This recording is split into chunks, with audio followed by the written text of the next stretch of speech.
Hello again, Jack. You asked so many questions in your last video that for efficiency's sake I'm going to have to read this response from a script to try and address as many of your points as possible. I promised you that I will try not to be a jerk in this video, but sometimes poking fun at a belief is unfortunately a good way of casting strong light upon it. Saying these things gives me no pleasure. While preparing this response, it occurred to me how much talking to you is like talking to a child. I wondered why this was the case. You have a beard, after all. You ask so many questions, simple questions, a child's questions. From a child it has a certain charm, for a while. But from an adult, a supposed truth seeker, a self-described intellectual no less, such questions have significantly less charm. I think a reasonably bright 13-year-old could answer all of your questions. Anyway, ding ding, round 3. First of all, let me deal with Professor Sosa. In essence, you cite the professor because he says that the believer and the unbeliever both draw conclusions that are equally flawed in the epistemic sense. I have now read some of the professor's work. In one of his articles, he argues that there is no epistemological justification for thinking your own hand is real, and in an epistemological sense, purely in those terms, he has a strong argument. But this is where I part company with philosophy. For the fact remains that neither you, nor I, nor the learned professor would put our hands into a meat grinder. So you see, epistemology can be used to dispute the existence of the hand at the end of your arm, the very same thing with which a philosopher types his or her epistemological argument. Oh, the irony. Philosophy at this level strikes me rather like a well-manicured maze. If you get too deep into it, you get lost. Not only can you not figure a way out, but people a lot smarter than yourself have convinced you that there is no way out. I'm more of a hedge trimmer kind of guy. Philosophers can write volumes about what is man, but unless they have a fairly in-depth understanding of what atoms are first, that of which man is made, then they are just sitting in a cave trying to think their way to the light. I would also add, on the subject of atomic knowledge, just in case you wish to philosophically point out that nobody knows exactly what an atom is, and that is true, it is also true that the fruits of the study of quantum mechanics alone provides 25% of the gross national product of all the major industrial nations. So as you can see, not knowing everything certainly does not equate to knowing nothing.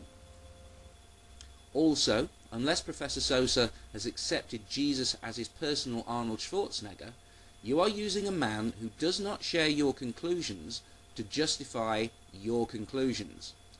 I'll call this version of the appeal to authority the argument from sheer dopiness. I have another way of putting it. We are all trapped on an island, Jack. Believers like yourself sit in a large group on the beach, worshipping the sea. The philosophers sit in a tight knot, debating amongst themselves whether or not the sea is real, whilst the scientists just get on with building boats. Boats that, incidentally, all groups make use of. On to your questions. You ask, why is it rational for early humans to conclude that the sun is a god? It should be obvious. Anything that has the power to seemingly grant or take away life was a god to prehistoric man. You point out that there must have been something intuitive that made such a belief rational, and I agree up to a point. But I'd add that they had no information or understanding that would make such a belief patently irrational. As I've said twice, and you've missed twice, rationality is powerless and perhaps cannot even exist without information. You state as fact that prehistoric man didn't see gods in nature or in animals. Did you actually go to school, Jack? I cannot, whatever anger I have towards you, it is 100-fold more for the school system that produced someone who can say that prehistoric man didn't see gods in nature or in animals. Early man saw gods in everything, trees, even rocks. Gods were everywhere. That was the original belief. Not that there was one God, but that there were many.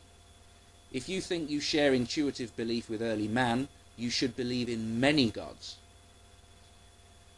You ask if the concept of God, or more accurately gods, is the same concept that theists would use today.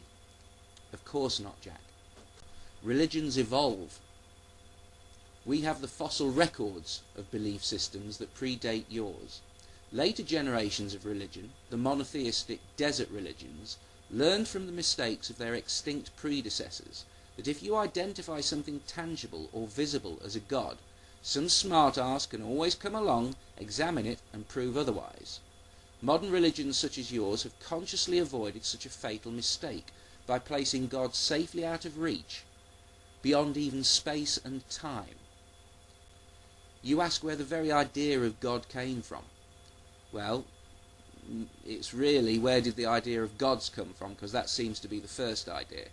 One word springs predominantly to mind, Jack, and that's fear. There's also insecurity and ignorance and 1,000 other words, but fear to me seems writ large in the intuitive mind of humanity. Fear inherited from our evolutionary past, when we were much further down the food chain, where fear kept you alive. If we didn't have fear, we wouldn't be here. You seem to think millions or hundreds or tens of thousands of years can be classified as all of a sudden. Again, your imagination proves dope-tastic. You ask why I think an understanding of how the sun works destroys the concept of the sun being a god. I'd say the answer is evidence, because nobody who ever knew how the sun works, what it is, ever continued to worship it. But do tell me if you find someone who kneels before a jar of hydrogen. The idea that there is that which no greater thing can be thought is an idea that comes from, or at least passed through, René Descartes. And it was actually one of the things about philosophy that made me realise that philosophy can both impress and disappoint me in equal measure. It's like trying to think of numerical infinity. Whatever number you try to imagine, I just add 1. Same with whatever perfect being you and Descartes imagine. All I have to do is add a free pizza. So even great minds like Descartes can reach a desired conclusion and be shaky in their justification. And again, Jack, if existence speaks of God, where's the cross? Without the Bible, where would you be? What would you believe? Without the Bible, could you use rationality and evidence and reasoning to come to the conclusion that 2,000 years ago Jesus died on a cross? There's nothing in nature that speaks of any biblical belief. A lot of people have asked me why I talk to you, Jack, and it's because for some reason I like you. Talking to you isn't the same as talking to yoke up or gear up. Sometimes I think you're struggling, and then other times, 24 hours later, you talk as if you're absolutely certain about every single thing.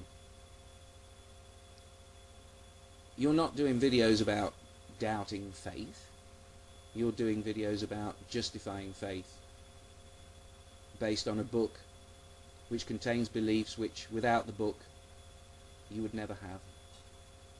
If you want to know what you are, Jack, first of all you need to know what atoms are and where they came from, and how we know what they are and where they came from, and how they came to be together in the form that we call Jack.